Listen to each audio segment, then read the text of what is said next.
structure de données de zéro. Bon, dans cette série, voici ce que vous allez apprendre. Vous allez apprendre les structures de données élémentaires, les piles, les fils, les listes chaînées, l'implémentation des pointeurs, table de hachage, arbre binaire de recherche. Et avant de continuer, ce que j'aimerais vous dire, c'est qu'on va implémenter toutes ces structures de données from scratch. On va pas aller utiliser un langage où ces structures de données sont déjà là, les méthodes sont déjà là. Non. Dans cette formation, vous allez coder ces structures de données. Je vais coder, vous montrer comment en fait ça fonctionne. Tout ça là fonctionne en réalité. Donc on va voir les algorithmes de tri, les tri par tas, très rapide. Je vais expliquer en fait c'est quoi un tas. C'est une structure de données. Comment faire les tri par tas. Ensuite, on va parler des structures de données avancées, les B-arbres, qui sont beaucoup utilisés dans les bases de données. Les tas de Fibonacci également. Van dem Bos Trees. Bon, en français ici, on met arbre. Voilà. Pas en français ici, les arbres. Wow. La structure de données pour ensemble disjoint. Tout ça. Ce sont des trucs aussi qui sont beaucoup utilisés quand on fait tout ce qui est opération de regrouper les données et tout ça. On va parler des graphes. On va coder les graphes. Vous voyez, on va faire ces structures de données. On va faire les opérations élémentaires sur les graphes, algorithme élémentaire du graphe, plus court chemin. Un exemple simple, de Yopougon à Cocody, il y a plusieurs chemins. En fait, si on veut connaître le plus court chemin, vous vous demandez comment est-ce que Google Maps arrive à trouver le plus court chemin. Désolé pour l'écran, hein, mon ordinateur est bizarre. Ensuite, en bonus, on va parler des algorithmes de récurrence. La récurrence, c'est très important. On va parler de la complexité temporelle. Quand tu fais un algorithme, il faut que tu sois capable de dire que cet algorithme va s'exécuter en moyenne. Si on a énormément de données, voici en fait le temps que l'algorithme va mettre pour s'exécuter. Voici l'espace que cet algorithme va occuper lors de son exécution. Sans plus tarder, on va aborder la notion des piles. Bon alors, avant même de parler des piles, c'est quoi une structure de données? Définition.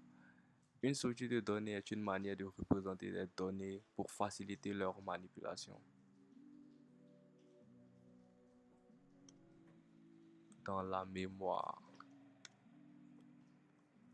Dans la mémoire. Je trouve que c'est très important d'ajouter ça. Déjà, il faut savoir c'est quoi la mémoire. En fait, il faut tout simplement visualiser la mémoire. La mémoire, c'est tout simplement... vous pouvez visualiser la mémoire comme étant en fait une rue. Dans une rue, on a quoi? On a des maisons qui sont juxtaposées, c'est-à-dire des maisons qui sont côte à côte. Une maison a une adresse. Bon, tiens, on a Abidjan, hein. Abidjan, c'est pas toutes les maisons qui ont des adresses. Mais plus sérieusement, en fait, une maison a une adresse. Et les maisons qui sont dans la rue peuvent se faire face, vous voyez. Donc, on a des maisons qui sont de l'autre côté de la rue et des maisons qui sont de l'autre côté de la rue. Les maisons qui sont juxtaposées, c'est plus facile de passer d'une maison à une autre. Mais les maisons qui sont de l'autre côté de la rue, il faut traverser la rue pour aller dans ces maisons. Donc, en gros, il faut pouvoir bien organiser les données en mémoire pour pouvoir effectuer plus rapidement et de manière plus simple certaines opérations en mémoire. Sinon, si tu as mal organisé tes informations dans la mémoire, en vrai, tu vas souffrir. Vous voyez? Donc, c'est pourquoi, en fait, on a créé tout ce qui est structure de données pour pouvoir faciliter euh, toutes ces organisations des données. Aujourd'hui, on va parler des piles. C'est quoi une pile? C'est une structure de données, oui. Mais avant de parler même de la pile, j'aimerais vous donner un exemple concret. Non, mais parlons déjà même de ce qu'est la pile.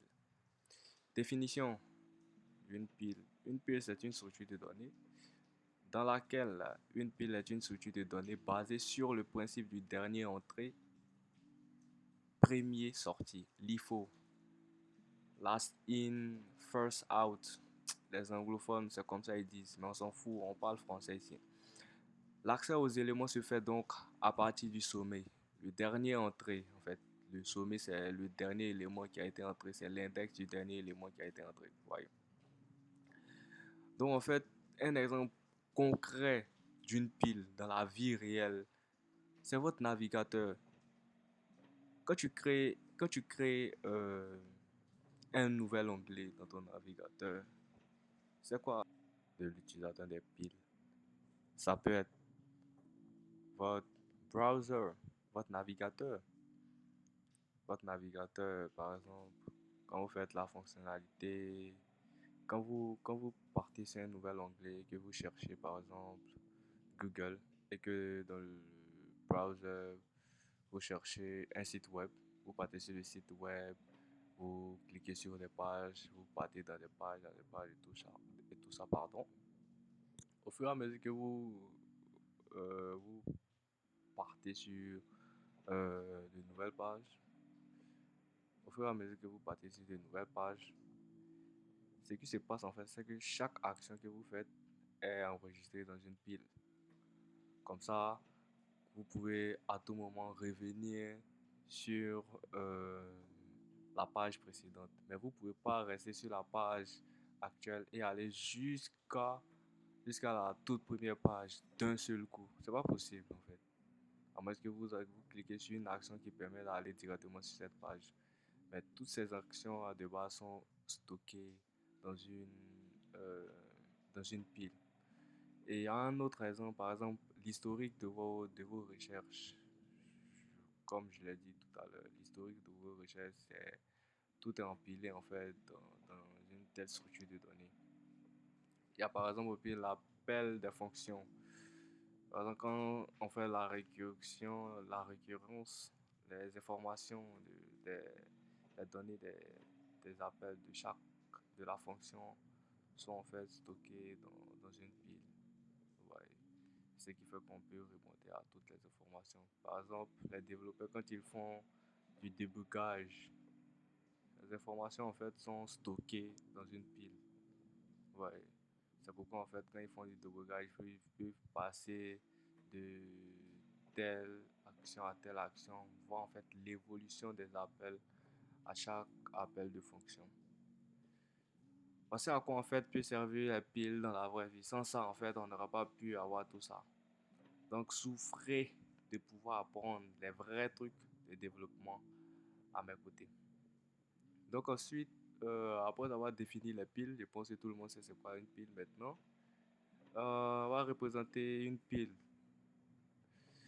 Pour ce qui est de la représentation, voici ce que j'ai créé. On peut implémenter une pile de plusieurs manières. Ici, nous le ferons à l'aide d'un tableau à une dimension. Après, on va implémenter les listes, enfin les piles, quand on va avoir les listes chaînées, comme je l'ai dit ici. Après avoir vu les listes chaînées et tout ça, on va implémenter. Comme je le disais tantôt, après avoir vu la liste chaînée, ici, la liste chaînée est simplement chaînée, doublement chaînée circulaire. On va implémenter les listes, enfin les piles en utilisant les listes chaînées. Mais pour le moment, on va implémenter les piles en utilisant les tableaux comme je l'ai dit ici. Du coup, on peut implémenter une pile de plusieurs manières ici. On le fera à l'aide d'un tableau à une dimension. Ensuite, on va faire avec les listes chaînées. Avec un tableau de longueur n, on peut implémenter une pile d'au plus n éléments. Bon, naturellement, je pense que tout le monde le sait. Toutes les personnes qui suivent ce cours, ils savent, vous savez au moins c'est quoi un tableau en fait. Si tu as un tableau de n éléments, tu ne peux pas insérer n plus n éléments dans ton tableau, c'est impossible. C'est juste le même concept en fait. C'est juste le tableau qu'on utilise et puis le comportement du tableau, on le change et puis on en fait une pile. C'est juste ça en fait. Donc voici quelques critères. Si une pile P comporte n éléments, alors tentez un ajout continu à un dépassement de capacité, overflow en anglais. On s'en fout des anglo-saxons et parle français ici. C'est Abidjan, nous, chi. Voilà. Longueur de P égale à N. Si une pile P comporte 0 élément, alors tenter de supprimer un élément conduit à un dépassement négatif de capacité. Oh, underflow comment? On parle français ici. Nous, chi. Nous, chi. Abidjan le plus doux au monde. Donc vous voyez, non? Ces deux critères, ça doit être évident pour vous qui avez déjà manipulé les tableaux. Si tu as un tableau et que on sait que tout ce que on commence à le tout premier index d'un tableau c'est 0, tu ne peux pas accéder à l'index -1. Ça n'a pas de sens, vous voyez. Donc c'est pour ça on parle de underflow, overflow pour si par exemple on a 5 éléments et puis vous voulez accéder au sixième élément, ça n'a pas de sens parce que ça n'existe pas. C'est pas un espace en mémoire qui est référencé par notre objet. Notez bien, nota bene, nouveau botchor. Bon, tu appelles comme tu veux en quoi. On utilise un tableau P en lui joignant un attribut sommet P. En vrai, c'est comme ça en fait qu'on va définir notre pile. Un attribut sommet P qui représente en fait le dernier élément qui a été entré, l'index du dernier élément qui a été entré, qui indexe l'élément au sommet de la pile. Ah bon, il y avait écrit ça ici, hein. Ouais. L'opération insérer sera appelée empiler. L'opération supprimer sera appelée dépiler. Par exemple, voici un cas concret de pile. Donc, on a un tableau, on a une pile on a un tableau qui est représenté par une pile. Enfin, on a une pile qui est représentée par un tableau. Le premier élément qui a été entré, c'est 15. Le second élément, c'est 6. Le troisième, c'est 2. Le quatrième élément qui a été entré, c'est 9. Donc, le sommet du dernier élément qui est entré, en fait, c'est 4. Donc, si on veut lire, on veut faire sortir, on veut dépiler, c'est-à-dire supprimer le dernier élément de notre pile, bah, on va enlever ça et puis aller décroître, faire décroître notre sommet. C'est tout. Ensuite, on passe à un exemple, un deuxième exemple. Là, par exemple, vous voyez, on a empilé, empilé, empilé jusqu'à ici. Le sommet, c'est 6. Donc, l'index du dernier élément qui a été empilé. C'est très pratique, les piles. C'est intuitif, c'est pas compliqué.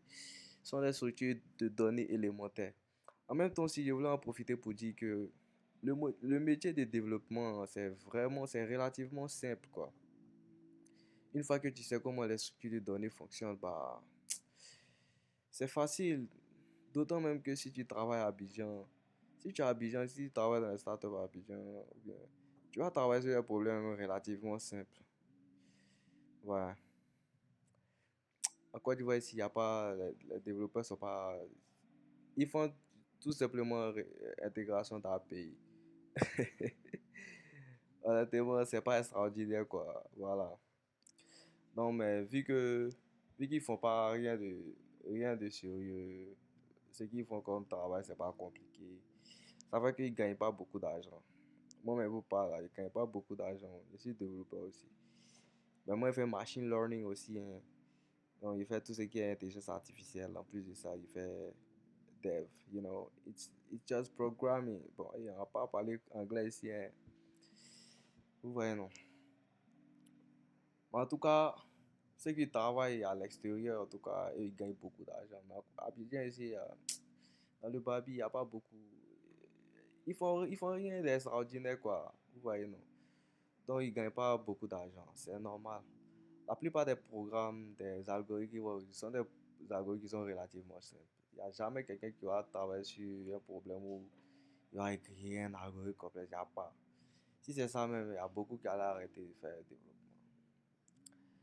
Donc là, on continue notre storytelling. Là, par exemple, pour cette pile, le dernier élément, le sommet, c'est c'est 5. Celui-là, il a été supprimé. C'est juste un exemple. Quand on le supprime, il n'existe plus en mémoire. Bah, il a été, le sommet est ici. On ne peut pas le supprimer physiquement, on le supprime logiquement en fait. C'est ça la réalité. Donc la prochaine fois qu'on va vouloir empiler, ce qui va se passer, c'est que le sommet va venir ici, la nouvelle valeur qu'on va mettre ici va venir écraser celle-là. C'est juste ça, hein. Voilà.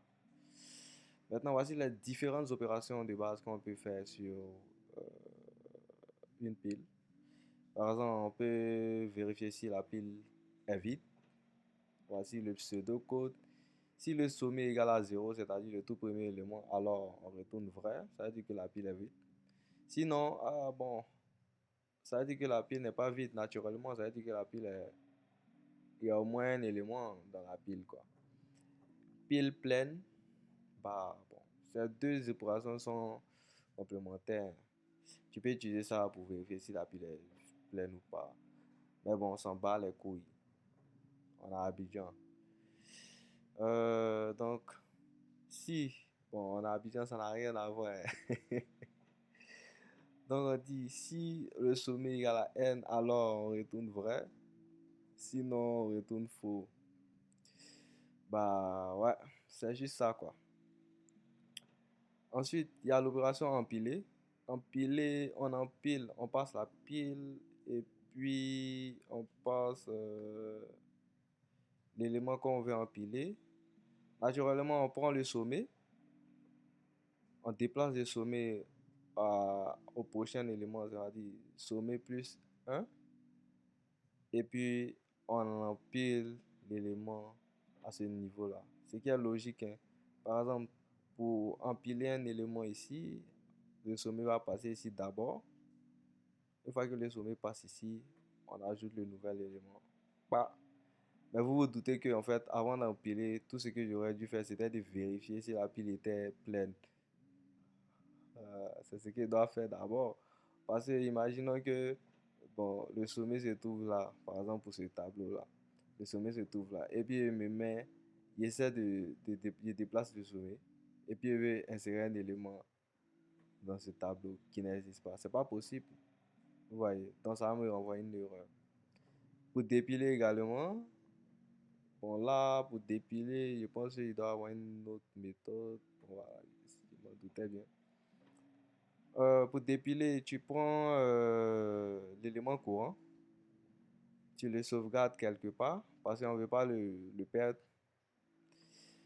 Donc, on prend le sommet P qui va recevoir le sommet P-1, c'est-à-dire on va le faire décroître et puis on va retourner l'élément qui a été dépilé. Naturellement, hein, comme ici, si on veut venir ici, bah, on va garder ça dans une variable temporaire. Et puis on va revenir ici et puis retourner cette valeur. C'est tout ce qu'on a fait ici.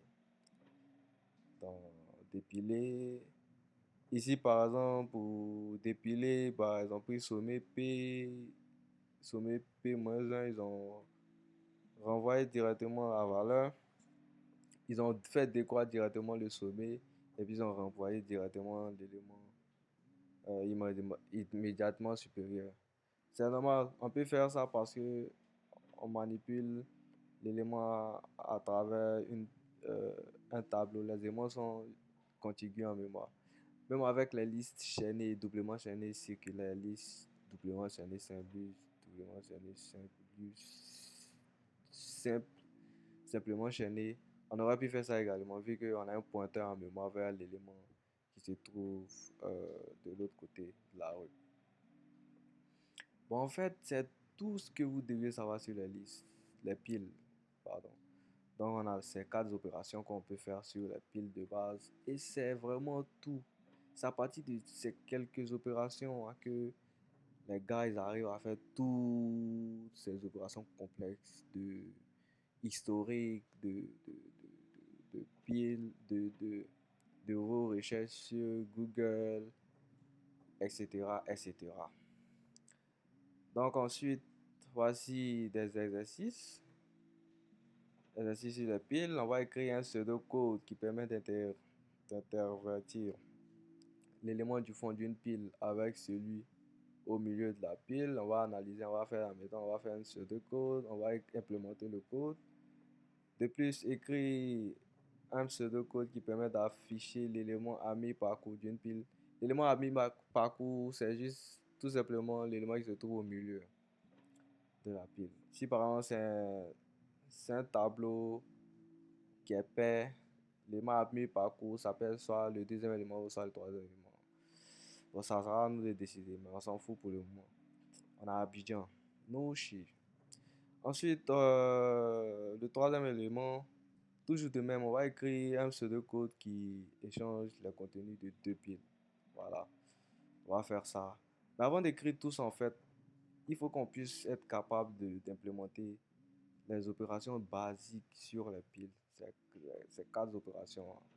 Pile vide, pile pleine, empiler et dépiler. Bon, on se revoit tout à l'heure pour en parler. Ciao, ciao! Comment? Je suis de retour. Euh, Là, je vais vous présenter le code que j'ai écrit et tout. Mais avant, tiens, je mangeais mon garba. J'ai acheté mon garba. Franchement, les garbatiques, ils sont pas gentils. Ah, poisson 300 même. Même si on dit poisson est cher. Il va me donner petit poisson. Mais son garba était mal doux. Tiens, ouais. Tout babi, il n'y a pas de... Ouais. Donc, pendant que je dégustais mon garba chaud, imagine bien le garba avec mon piment bien découpé. J'écrivais ce code. Bon, tu te doutes bien que c'est faux, c'est pas vrai. Bon, allez, sans plus tarder, on va passer aux choses sérieuses. Bon, là, j'utilise le langage C pour faire la démo. J'aurais bien pu utiliser d'autres langages comme Python, Java, JavaScript, TypeScript, Ruby, PHP, BRF. On aurait bien pu utiliser tout ça. Mais tiens, sur le langage de Go, tiens, on utilise le langage C ici. On est dans la vieille école. Vous voyez, non? Je blague, je ne crache pas sur du Python. Moi, ben, dans ma vie de tous les jours, je me facilite la vie. J'utilise du Python pour faire du machine learning. Quand je fais l'exploration de mes données, quand je crée mes données, ou bien quand il doit coder une application, genre il doit faire un truc, un REST API, des trucs comme ça, j'ai utilisé des trucs comme TypeScript, Tyler Framework pour aller rapidement. Bon, bref. Donc on utilise C ici. C'est quoi ce qui m'a motivé à utiliser le langage C? C'est le fait que euh, ça va me permettre de bien mettre en œuvre tous ces concepts. Il y a beaucoup, les structures de données à venir, par exemple, telles que les fils, les listes chaînées, sont des trucs qui n'existent pas en C forcément. Vous voyez. Donc, les faire en C, déjà, ça va vous permettre de bien comprendre tout. Parce que dans les langages de haut niveau, ce sont des trucs qui existent déjà, que vous utilisez probablement, mais vous ne savez pas comment ça marche vraiment. C'était en vrai ça la motivation d'utiliser le langage C. Donc, bien bon. Voilà. Et aussi, j'ai écrit le code en anglais. Je vais vous expliquer ligne par ligne ce que chaque code, chaque expression signifie. Mais bon, c'est ça, hein.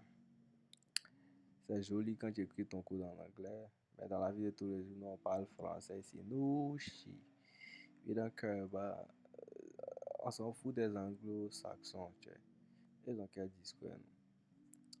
Donc, voilà. J'ai importé, bon, ils disent ici include, la librairie standard bool qui permet de gérer tout ce qui est expression booléenne, c'est-à-dire les true, false, les 1 qui représente true, les 0 qui représentent false, you know. Et aussi, j'ai défini une constante, length, qui est égale à 5. Bon, un truc générique que je vais utiliser plusieurs fois dans mon code, quoi. Voilà, toujours écrire un code réutilisable, c'est la base. Et là, j'ai défini un type, une structure que j'ai appelée stack. En gros, c'est ça, stack, c'est pile en anglais.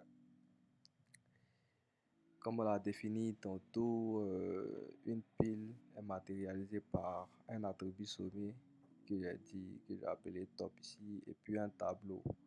Un tableau, quand on lui définit là, toujours une taille 1. Donc la taille ici, c'est 5.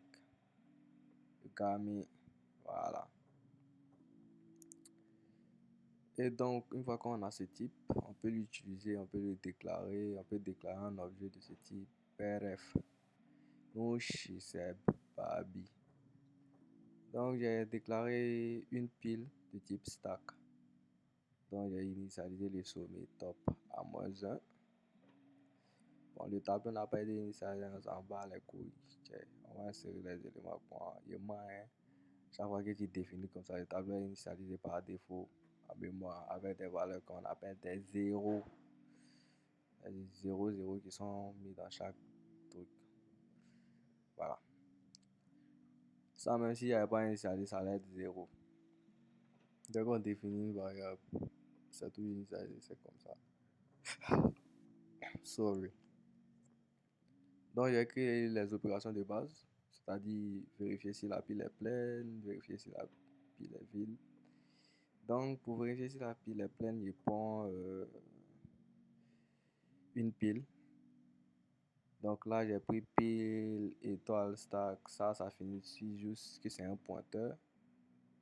Donc, cette variable-là va recevoir l'adresse d'une pile. Donc, à partir de ça, on pourra faire les opérations. Vu qu'on peut pas faire une affectation de variable avec des structures données, ça n'a pas de sens. Ou soit même un objet. Pour ceux qui font de l'orienté objet, par exemple, tu ne peux pas faire une affectation. Quand tu fais une affectation normale entre deux objets, ce sont des affectations de référence que tu fais en fait. En gros, tu affectes la référence de l'objet à un autre. C'est comme si tu faisais pointer un objet vers l'adresse d'un autre objet qui contient en fait d'autres attributs. On ne peut pas faire comme ça. On ne peut pas faire affecter deux objets comme ça. C'est pas possible. En mémoire, en tout cas, ce qui se passe, c'est comme ça. C'est ce qui se passe en vrai. L'adresse de l'objet est passée à l'autre. J'espère que vous m'entendez bien. Voilà. Donc, si le sommet est égal à la taille, on dit que c'est plein. Sinon, on dit que c'est faux.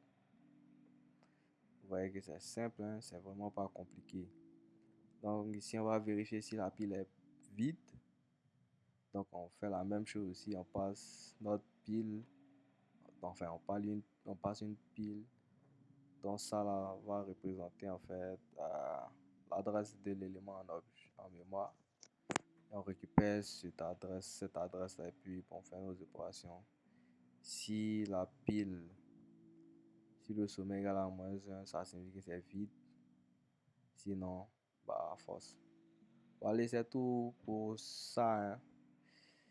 Donc, on va dans le programme principal. J'ai séparé les deux, en fait. Bon, je ne sais pas pourquoi j'ai séparé, mais bon, j'ai séparé. Et là, j'ai fait les opérations de push, c'est-à-dire empiler, et les opérations de pop, c'est-à-dire dépiler.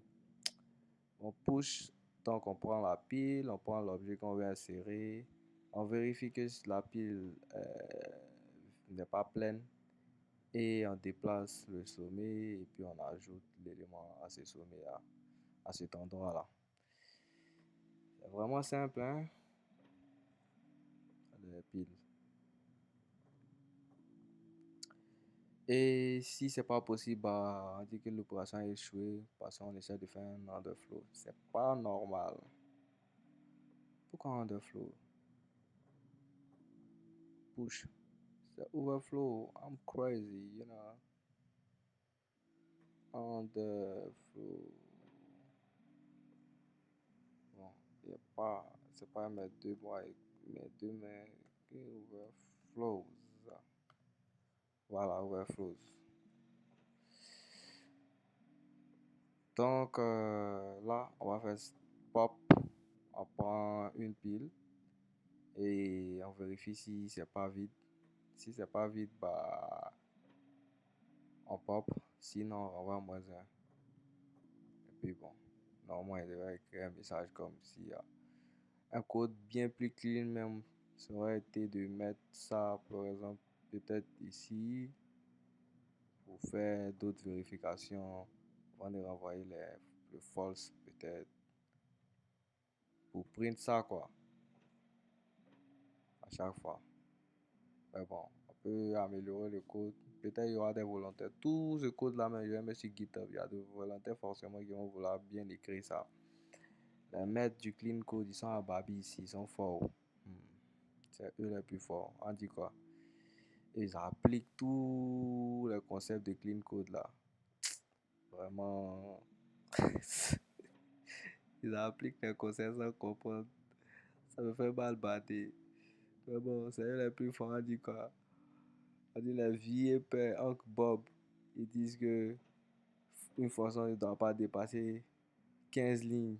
Si je ne me trompe pas. Aïe! Lui, il est fou, ben. Bon, il écrit mon code. Il met beaucoup d'espace.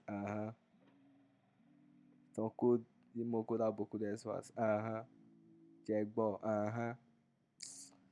Donc, bon, voilà ça. Hein. Dans mon programme principal, il y a push, empiler, 12, 11, 13, et puis il y a dépilé pour vous montrer. Donc, on va faire un test tout à l'heure là. Donc, à chaque fois, vous voyez que je passe l'adresse de la pile qui est ici, que j'ai déclaré ici. Voilà ça. Ah. J'espère que j'ai expliqué c'est quoi un pointeur. Hein. Ah, comme je l'ai dit, il a dit qu'un pointeur, c'est juste une variable qui pointe vers une autre variable en mémoire, c'est tout. Donc, à chaque fois qu'on va passer l'adresse, cette adresse à notre fonction, cette variable va pointer vers notre pile ici, donc il pourra accéder et puis faire les opérations. Tout simplement. Donc, let's try to see what's happening, you know. Donc, yeah, bro. Okay, we're gonna push. On va push. On va push. On va push. On va dépiler. Ah, vous voyez, si vous vous rappelez bien de c'est quoi la définition d'une pile, le dernier élément est toujours sorti le premier. L'élément qu'on a rentré en dernière position, c'était 13. Donc, c'est lui qu'on a dépilé en premier. Voilà la magie des piles, non? C'est très pratique, les piles. Dépiler 1, puis bah, on dépile 12 en dernier. C'est super. Bon, allez, c'était moi. Comme je l'ai dit, on va implémenter toutes les autres opérations. Enfin, les autres opérations, les exercices dont je vous avais parlé. Intervertir les pieds, trouver l'élément ami par groupe, etc., etc. Bon, bref. Peut-être même qu'il va utiliser d'autres langages de haut niveau aussi. Mais ça m'étonnerait. Vu qu'avec ça, ça a plus de sens. Ouais. Et puis, bon, voilà quoi. Vraiment, ces mecs qui utilisent Java quoi. Ah. Après, le fait d'écrire beaucoup là même. C'est quoi ils aiment avec Java? Ils disent qu'ils ont la sécurité. Aïe! Et puis la sécurité, même, ils, ils savent même pas c'est quoi ils appellent sécurité. Le typage quoi. Ah, tout le monde a typage. Même Python. Python vaut rien dans le typage là. Ils ont typage maintenant. J'imagine quelqu'un en train d'écrire, faire du CQRS avec Java. Ah ouais. Ils souffrent, hein, ils vont souffrir. Les gens disent, ah, voilà. C'est assez, les vieux m'ont dit Java. Je suis un petit frère. Pardonnez-moi. Hein? Bon, allez, ciao, ciao. N'oubliez pas, on va implémenter beaucoup de choses sur cette chaîne. Si vous avez aimé la vidéo, partagez, likez, partagez à vos petits frères, à vos amis qui sont intéressés par le marché et par l'intelligence artificielle. Yeah! Dans mes efforts d'intelligence artificielle. par le coding. On va faire tout ce qui est système d'exploitation. On va expliquer vraiment les concepts de manière approfondie de, des langages de programmation et puis de l'informatique en général. On va coder du machine learning. On va faire des modèles. On va faire l'intelligence artificielle ici. Vous allez vraiment apprendre beaucoup de choses. Vous voyez, vous allez voir comment dans la vie de tous les jours en entreprise, les entreprises utilisent l'intelligence artificielle pour optimiser leur chiffre d'affaires, pour gagner beaucoup d'argent. Comment vous aussi, vous pourrez analyser vos données de tous les jours pour voir à quel point vous dépensez bêtement. Désolé, hein. À quel point vous faites des dépenses sans prendre des trucs en compte. Le machine learning pourra vous aider à faire tout ça. C'est de la statistique et la programmation. C'est pas du génie. En tout cas, on fait beaucoup de choses ici. Donc, prenez soin de vous et puis ciao, ciao. À bientôt. Peace and love. You know. Keep fair.